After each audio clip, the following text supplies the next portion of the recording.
सडौरा विधायक रेणु जी आपके बीच में मंच पर पहुंच चुके हैं। बहन कुमारी शैलजा, कांग्रेस पार्टी।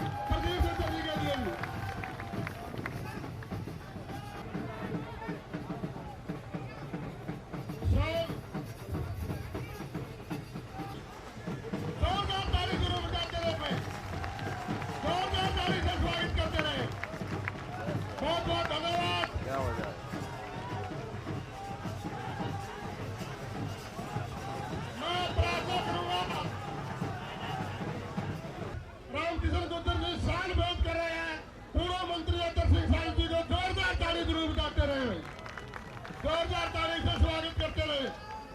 बहुत बहुत धन्यवाद।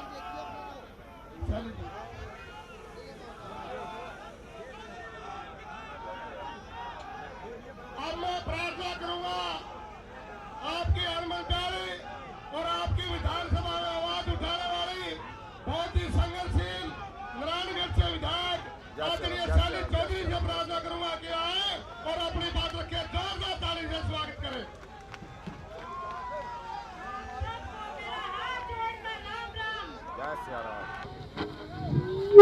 थोड़ा सा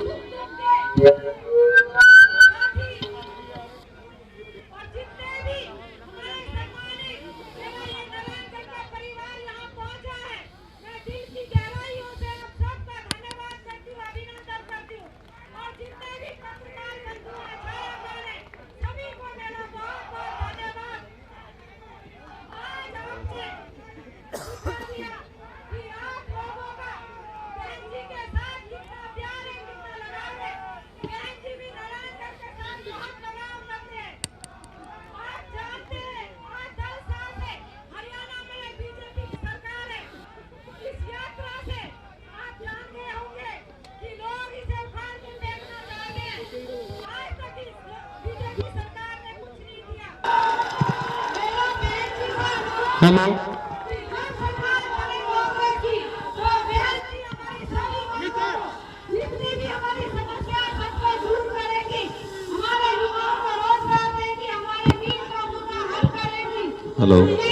हेलो हेलो हेलो को देखें और लोगों की जो लोग से परेशान है उनकी जितनी भी समस्याएं हमें दूर करे। और मैं इतना ही कहना चाहूंगी आप सबका बहुत बहुत धन्यवाद। नमस्कार, जय हिंद। एक बार हमारे अतिथि को, हमारे नेताओं का दोबारा से बहुत बहुत स्वागत, अभिनंदन। जय हिंद, नमस्कार। धन्यवाद जी। अब मैं प्रार्थना करूंगा हरियाणा प्रदेश कांग्रेस कमेटी के कार्यकारी अध्यक्ष पूर्व मंत्री आदरणीय रामकिशन गुर्जर जी से प्रार्थना करूंगा कि वो आए और अपनी बात रखे। जोरदार ताली बजाए।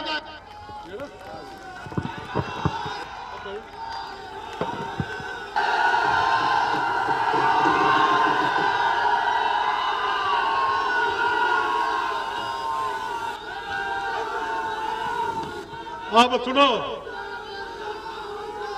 सुनो सुनो सुनो।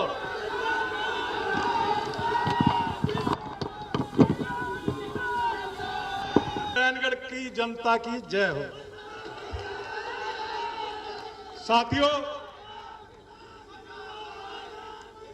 अब 2 मिनट सुन लेना, 2 मिनट सुन लेना।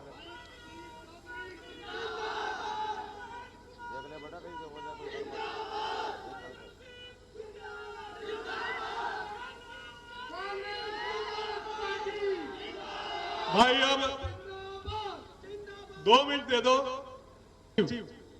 उत्तराखंड की प्रभारी, पूर्व में रही केंद्रीय मंत्री, आज आपके बीच में आप लोगों से मिलने आई है हमारी आदरणीय बहन कुमारी शैलजा जी, और उनके साथ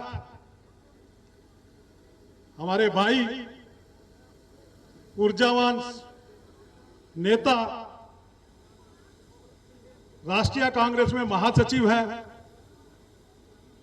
राज्यसभा के मेंबर है, कर्नाटका के प्रभारी हैं आदरणीय भाई रणदीप सिंह सुरजेवाला जी। साथ में आए हुए कालका से विधायक प्रदीप चौधरी जी, साथ में आए हुए असम से विधायक शमशेर सिंह गोगी जी, साथ में विधायक नारायणगढ़ से अपना सडोरा से रेणु बालाजी, आपकी विधायक शैली चौधरी जी, हमारे पूर्व में होम मिनिस्टर रहे बत्रा साहब, हमारे साथ में पूर्व में मंत्री रहे अतर सिंह सैनी जी, और पूर्व मंत्रीगण, पूर्व सभी एमएलए साहिबान, सभी साथीगण, उपस्थित मेरे बुजुर्गों, नौजवान साथियों, मातृ देश और प्रदेश में तानाशाही सरकार, वादे बहुत किए थे। आपको मैं इसलिए नहीं कह सकता कि आपने तो पिछली बार सरकार बनाने का काम किया था, यहां से कम ही नहीं रही। पर आपको ध्यान होगा हरियाणा में एक और पार्टी थी जो बीजेपी के खिलाफ वोट मांग रही थी, जेजेपी पार्टी, जननायक जनता पार्टी। वोट तो मांगे बीजेपी के खिलाफ, पर सत्ता के लालच में जनता को धोखा दिया और दोबारा यहां बीजेपी की सरकार बनाई। वादे बहुत किए थे इन्होंने। वादा किया था कि हर साल 2 करोड़ बच्चों को रोजगार देंगे, वादा किया था कि 5100 रुपए बुढ़ापा पेंशन देंगे, वादा यह भी किया था कि 2022 में किसानों की आय दुगनी कर देंगे। वादे बहुत किए, पर आज हालात सब आपके सामने है। आज अगर मैं बात करूं रोजगार की, तो हरियाणा के अंदर 2 लाख से ज्यादा सरकारी नौकरियां खाली पड़ी है। अगर सरकार की नियत हो, नहीं है। और रही बात किसानों की, तो नारायणगढ़ का किसान जितना दुखी है, मैं समझता हूं हिंदुस्तान में कहीं भी इतना जुल्म नहीं हुआ होगा। आप यह नारायणगढ़ में शुगर मिल हमारी सरकार थी, एक दिन भी पेमेंट की दिक्कत नहीं आती थी। मिल के आगे किसान 10 साल से धरने पे बैठा है। यहां तक मैं भाई रणदीप जी को बताना चाहूंगा, नौकरी देने की तो दूर की बात है, आज तक जितने लगाए हैं कौशल रोजगार, फलाना रोजगार, उसके अंदर भर्ती किया, कोई पक्का कर्मचारी सरकार में नहीं लगा। और उसके साथ साथ मैं अगर बात करूं परिवार पहचान पत्र की, परिवार पहचान पत्र किसने कहा था भाई ये हमें हमारे ऊपर लागू करो? बनाना तो है ही नहीं ना। जो 10 साल से काट रहा है वो बना देगा, जो 10 साल से काटने पे लग रहा है वो बनाएगा। और उसके साथ साथ मैं अगर यहां की एक बात रखूं, अभी बहन जी 3 दिन पहले यहां पे ओले पड़े, किसानों का बहुत भारी नुकसान हुआ, बर्बाद हो गए। मैं वही कह रहा हूं ना कि ना तो शुगर मिल से पेमेंट मिलती है, और ऊपर से कुदरत की मार हुई, किसानों का बहुत बड़ा नुकसान हुआ। तो ये आवाज भी उठाई जाए कि भाई जल्दी से जल्दी गिरदावरी करके इनको मुआवजा मिले। और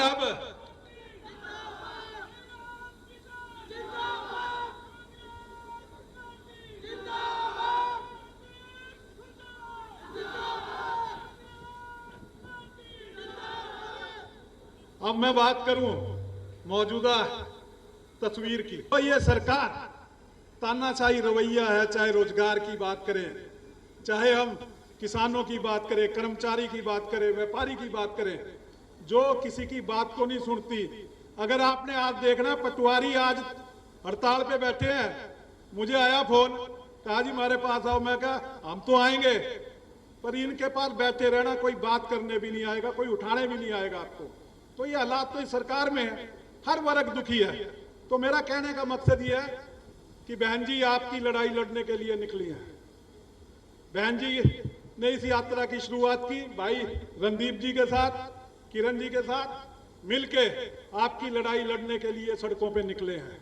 अब समय है, बात हुई थी यहाँ कभी पेमेंट की दिक्कत नहीं आने दी थी, विकास की बात हुई थी, डेवलपमेंट की बात हुई थी।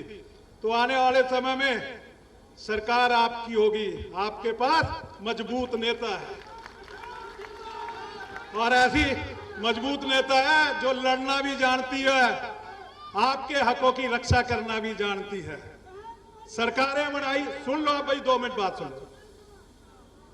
सरकारें बनाई हैं अब तक, अब की बार सरकार में भागीदारी चाहिए कि नहीं चाहिए, साथ दिया। ज्यादा लंबी बात नहीं करूंगा। ये साल वनवास खत्म, सुन लो भाई,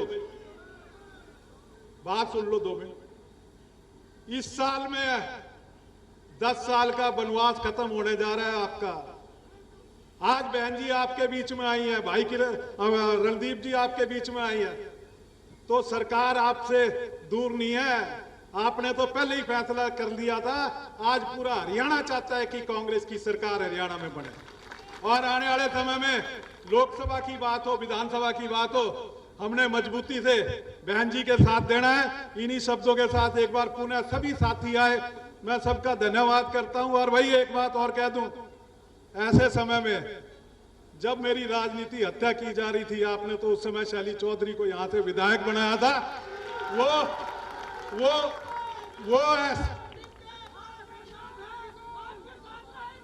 वो एहसान है, मौका मिला तो ब्याज समेत उतारूंगा, यह मेरा आपसे वादा। आप सभी का बहुत बहुत धन्यवाद। धन्यवाद जी। अब मैं प्रार्थना करूंगा, जोरदार ताली से स्वागत करें आदरणीय बत्रा।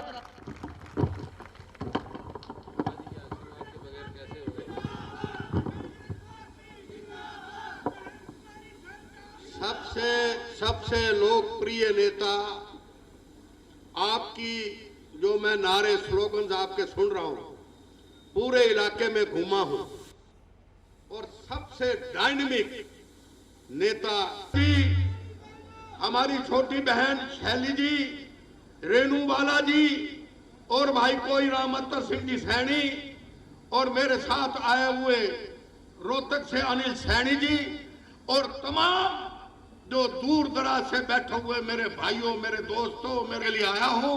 भाई जो सबसे बड़ी अहम बात है, इनकी रैलियों में, संदेश यात्रा में खड़गे साहब का संदेश, हमारी सोनिया जी का संदेश, राहुल जी का संदेश, इन्हीं को संदेश लेकर आगे चल रहे हैं।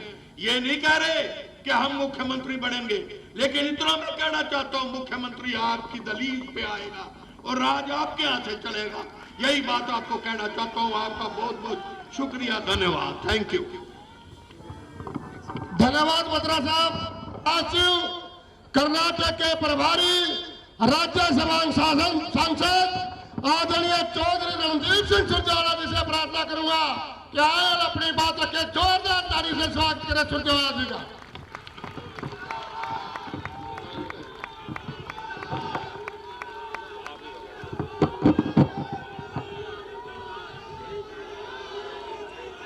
हरियाणा की बेटी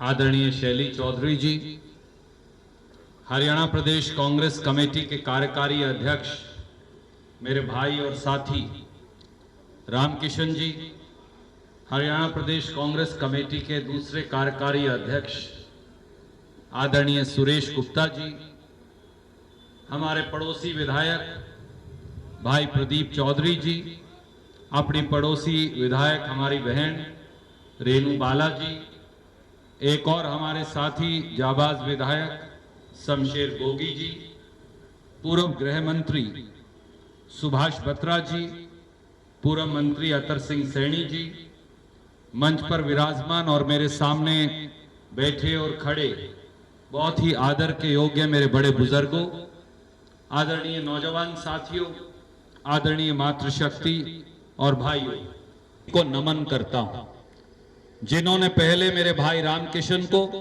और फिर हमारी भाभी शैली को बुरे वक्त के अंदर चुनकर भेजा।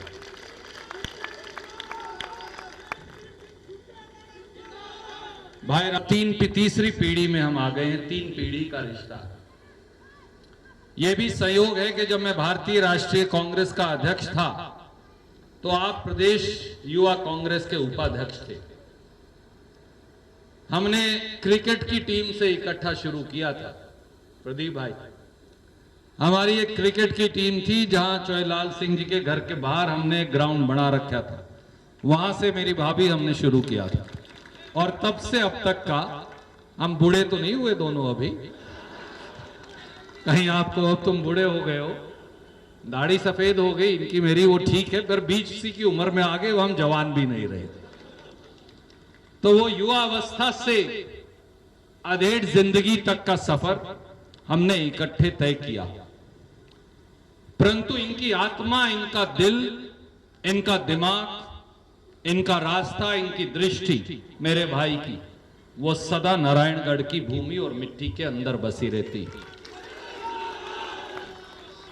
आपके पिताजी ने लंबे समय तक इस इलाके की सेवा की, पर जब आपको मौका मिला, हम दोनों को इकट्ठे काम करने का विधायिका के अंदर भी मौका मिला, मैं उन सौभाग्यशाली लोगों में से हूं। और फिर एक समय आया जिसकी संक्षिप्त में चर्चा मेरे भाई रामकिशन ने की कि कुछ राजनीतिक ताकतों ने यह सोचा कि इस उभरते हुए राजनीतिक सितारे की हत्या यहीं कर दो, राजनीतिक रास्ता रोक दो।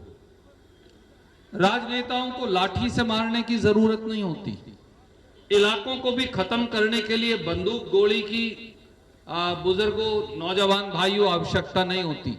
उल्टा बटन दबा दो, लीडर वहीं मर जाएगा। पर एक बात याद रखिएगा मेरी, मुझे भी 36-37 साल का सार्वजनिक जीवन का तजर्बा है। बटन दबाने से लीडर मर तो सकता है, बटन दबाने से केवल एमएलए पैदा होता है, लीडर नहीं पैदा हो सकता। लीडर बन सबसे मुश्किल वक्त आया परिवार के ऊपर इनके, तो आप वो साथी और भाई हैं जो आप तब भी खड़े रहे। इसलिए मैं रामकिशन जी को कहता हूं, और ये उन्होंने खुद कहा कि शायद इनके खुद के परिवार, इनके भाई बहन और परिवार से ज्यादा आप इनके परिवार हैं, और इसके लिए आप साधुवाद के पात्र हैं। अभी कई कार्यक्रम हैं, मैं अपनी तकरीर लंबी नहीं करूंगा। कांग्रेस संदेश यात्रा कुमारी शैलजा जी, किरण जी, मैं, हमारे सब साथी ये लेकर हरियाणा के कोने कोने के अंदर क्यों चले, इसके कई पहलू हैं जिनकी शैलजा जी आपसे चर्चा करेंगी मेरे बाद। वादा कुरुक्षेत्र की धरती में भगवान श्री कृष्ण की कसम उठाकर यह किया था कि किसान को बीज की पूरी कीमत, खाद की पूरी कीमत, बिजली की पूरी कीमत, जमीन का किराया और किसान और मजदूर की मेहनत का मेहनताना, इसके ऊपर 50% मुनाफा देंगे। हरियाणा और हिंदुस्तान के भोले भाले किसानों ने यह मान लिया। नतीजा क्या हुआ?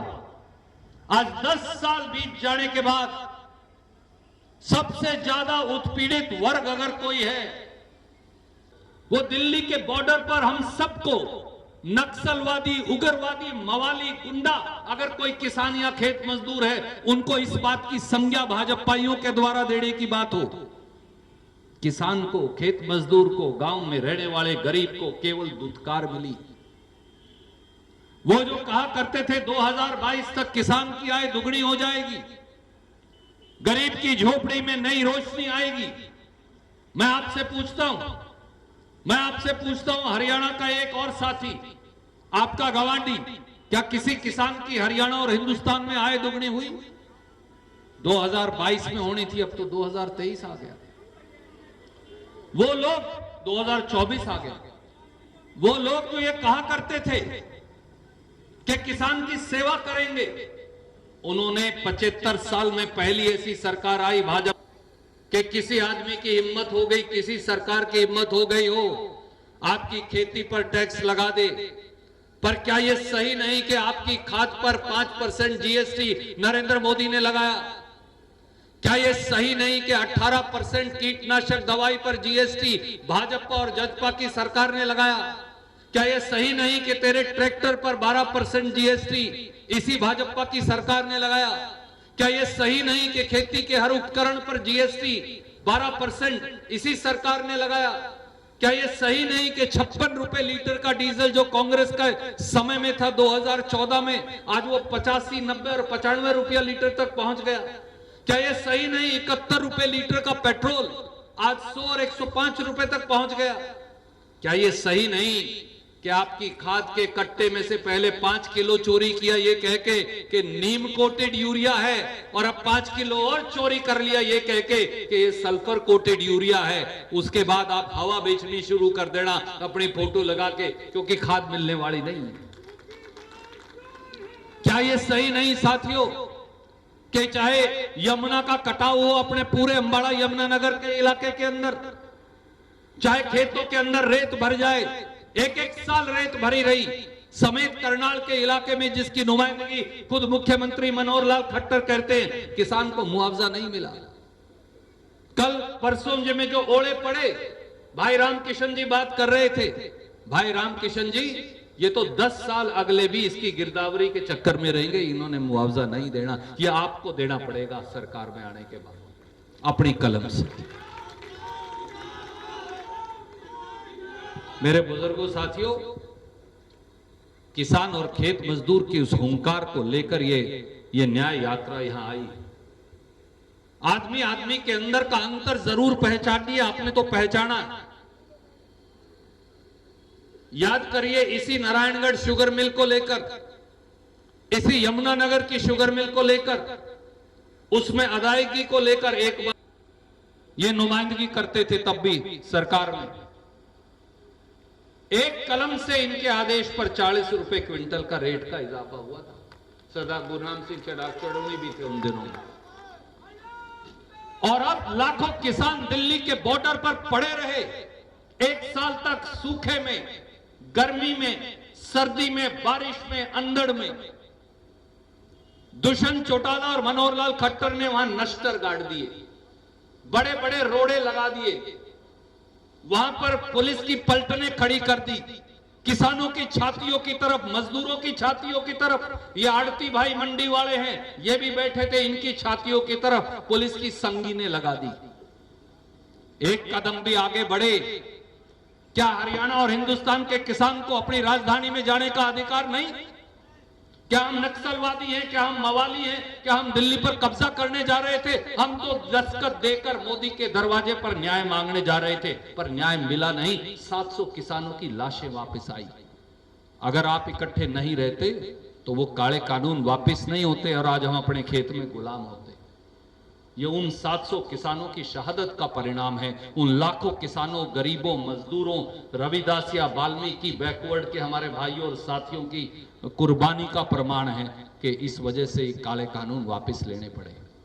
साथियों, मैं मेरी बात खत्म करते हुए केवल ये कहूंगा, शैलजा जी, मैं और हम सब ये यात्रा किसी पद प्राप्ति के लिए नहीं कर रहे।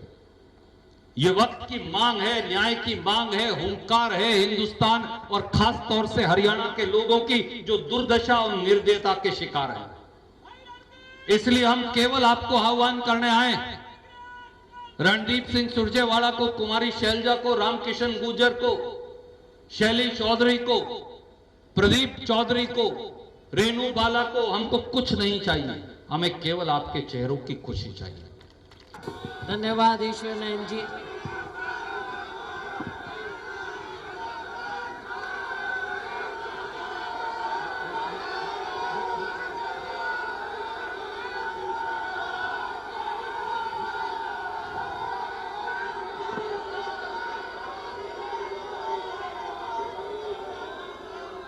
हमारे साथ आए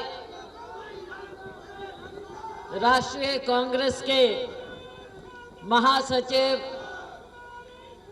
हमारे बहुत ही सीनियर नेता, पूर्व में मंत्री रहे, वर्तमान में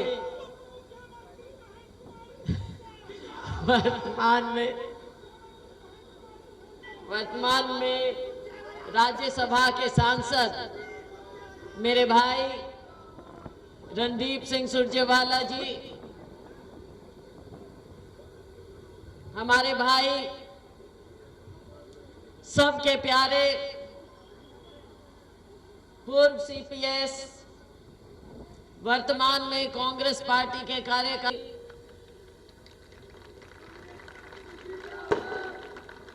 हमारे बहुत ही सीनियर नेता, पूर्व में गृह मंत्री रहे, जिनको अभी अभी आपने सुना, माननीय सुभाष बत्रा जी, हमारे कांग्रेस पार्टी के कार्यकारी अध्यक्ष सुरेश गुप्ता जी, हमारी पार्टी के सीनियर नेता, पूर्व में मंत्री रहे चौधरी अतर सिंह जी सैनी, यहाँ से हमारी सबकी प्यारी मेरी छोटी बहन शैली चौधरी जी,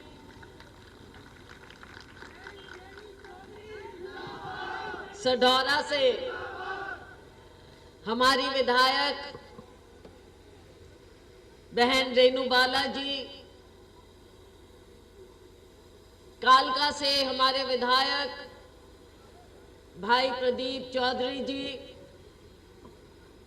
असंध से हमारे विधायक भाई शमशेर सिंह गोगी जी,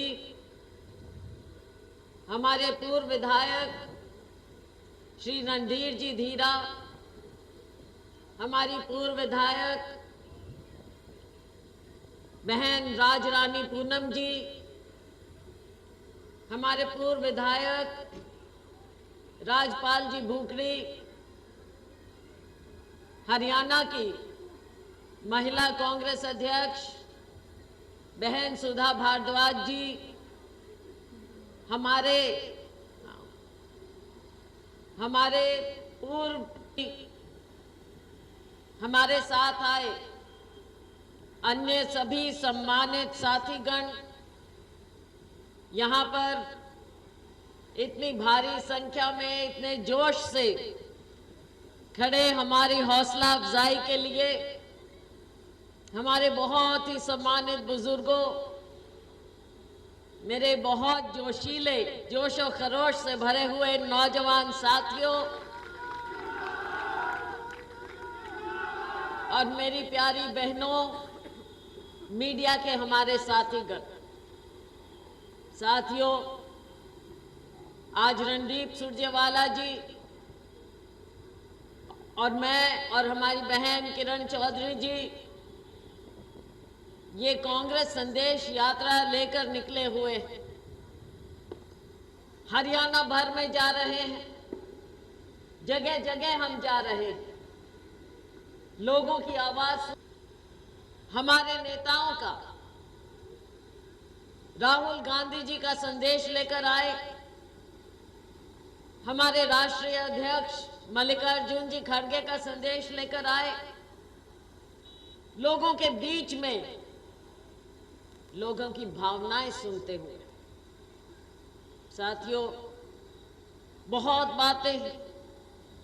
बातें हैं, लोगों की बहुत पीड़ा है। जहां भी हम गए हैं, लोग अपना दर्द बता रहे हैं। साथियों, 10 साल कम नहीं होते।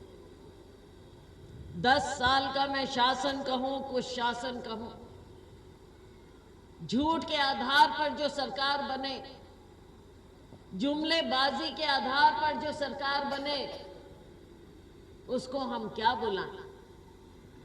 10 साल पहले क्या कुछ नहीं कहा गया। कभी 15 लाख की बात कही गई,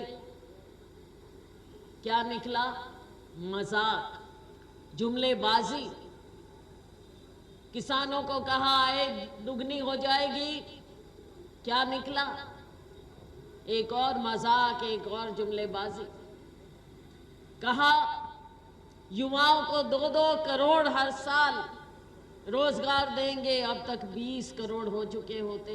साथियों, क्या निकला? एक और जुमलेबाजी। क्या ये सरकार केवल जुमलेबाजी के लिए आई थी? क्या आप लोगों ने मौका दिया था इन्हें कि आपके साथ ऐसा धोखा किया जाए? अभी किसानों के बारे में मेरे भाई रणदीप जी ने बड़े विस्तार से आपसे बात की। हमारे किसानों का दर्द साथियों, हमारा भी राज था, लेकिन कभी इस तरह से नहीं हुआ। हम बैठते थे, हम बातचीत करते थे, किसानों की समस्याओं को सुनते थे, उनका हल निकालते थे। कभी ऐसी नौबत नहीं आई कि किसान एक एक साल बैठे और फिर उससे झूठ बोलकर उसको उठा दिया जाए। कहा एमएसपी का कानूनी दर्जा देंगे, कमेटी बिठाएंगे। क्या हुआ? क्या हुआ उस कानून का? और कानून पास करने के साथ एक बार नहीं, बार बार धोखा होता है। एक मुद्दे पर नहीं, हर मुद्दे पर धोखा होता है। कह देंगे ये, और शायद कह भी दिया हो कि हम स्पेशल गिरदावरी करेंगे, पता नहीं कहा है कि नहीं, लेकिन कब वो गिरदावरी होगी और कब मुआवजा मिलेगा, साथियों इंतजार ही करते रह जाएंगे, इंतजार करते रह जाएंगे कब मुआवजा आएगा। ऐसा मजाक बार बार होता है। मुझे याद है जब मैं पहली बार 2004 में चुनाव लड़ने के लिए आई थी यहाँ पर, और यहाँ पर किसान धरने पर बैठे थे, याद है? पुराने लोगों को तो याद होगा। मिल के सामने, शुगर मिल के सामने 2004 में धरने पर बैठे थे। और फिर 2000 ने मुझे जिताकर भेजा हरियाणा में रिकॉर्ड मतों से, सबसे ज्यादा मतों से आप लोगों ने मुझे जिताकर भेजा 2004 बनेगी और आप लोगों को कुछ भी दुख दर्द नहीं होने देंगे। और यही शुगर मिल है। 10 साल हमने आपको कोई आपके साथ धोखा नहीं होने दिया, पूरी पेमेंट करवा के मानेंगे। 10 साल कोई दिक्कत नहीं आने दी हमने। लेकिन साथियों, पिछले 10 साल में क्या हो रहा है? क्या हो रहा है इस शुगर मिल का? कितना बकाया है इस शुगर मिल का किसानों के प्रति? और मुझे तो लगता है तो दिवाली ही खत्म, इनका तो सब मामला लपेट लुपूट के किसान जाए कहीं भी, किसान की हो दुर्गति, किसने लेना किसने पूछना। क्या ये सरकार कभी हल निकालती? उलझाती है लेकिन हल नहीं निकालती। तो साथियों, कोई भी चीज आप सोच लीजिए, आज फिर ये हमारा, हम सब खड़े हैं यहाँ पर, ये हमारा वायदा है आपको, ये शुगर मिल है। अगर आपके हक में हमने फैसला नहीं किया तो आप देख लेना पिछला रिकॉर्ड।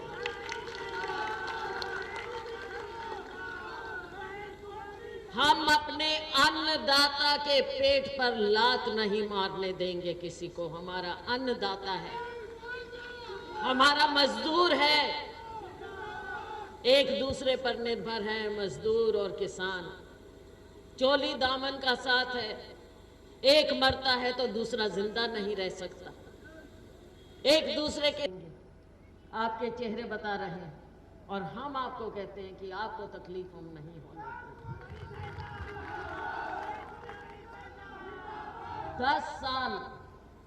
10 साल भाई रामकिशन ने जद्दोजहद की, कुछ भी करना पड़ा, चाहे भाई रणदीप के पास जाना पड़े, चाहे सरकार में कुछ भी करना पड़े। इन्होंने सबसे पहले मुझे ये कहा कि हमारे नारायणगढ़ के लोगों के लिए मुझे कुछ भी करना पड़े, भाई रामकिशन ने कहा।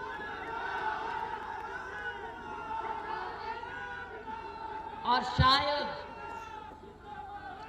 शायद यही कारण था कि ये आपके लिए जिन्हें मरने को तैयार थे, नारायणगढ़ के लोगों के लिए, और शायद कोई साजिश रची गई, कोई साजिश रची गई और इनको कैसे उलझाया। पर मैं तो शुक्रगुजार हूं आपकी, मैं शुक्रगुजार हूं, भाई रणदीप जी शुक्रगुजार हैं कि आपने हमारे इस छोटे भाई को खत्म नहीं होने दिया। हमने फैसला लिया भाई रणदीप जी की, और मैंने ताकत आपको भी देनी है। वक्त का बदलाव है, वक्त की पुकार है। राहुल गांधी जी जो न्याय यात्रा लेकर निकले हैं। राहुल गांधी जी आए थे भारत जोड़ो यात्रा लेकर, और आप सब के सब अंबाला पहुंचे थे, संदेश लेकर आए हैं ये कांग्रेस संदेश यात्रा लेकर, और आपको यही विश्वास दिलाते हैं। बातें बहुत ही शाम हो गई है और भी शाम हो सकती है, लेकिन मैं तो आप लोगों के बीच में आती रहती हूँ, फिर आएंगे, बहुत मौके हैं, फिर आएंगे। लेकिन ये बात, ये वायदा ना आप भूलेंगे ना हम भूलेंगे। साथियों, आज आपने जिस जोशो खरोश से हमारी इस यात्रा का यहाँ स्वागत किया है, मैं तहे दिल से, दिल की गहराइयों से भाई रणदीप जी की ओर कांग्रेस पार्टी जिंदाबाद, कांग्रेस पार्टी जिंदाबाद, कांग्रेस पार्टी जिंदाबाद।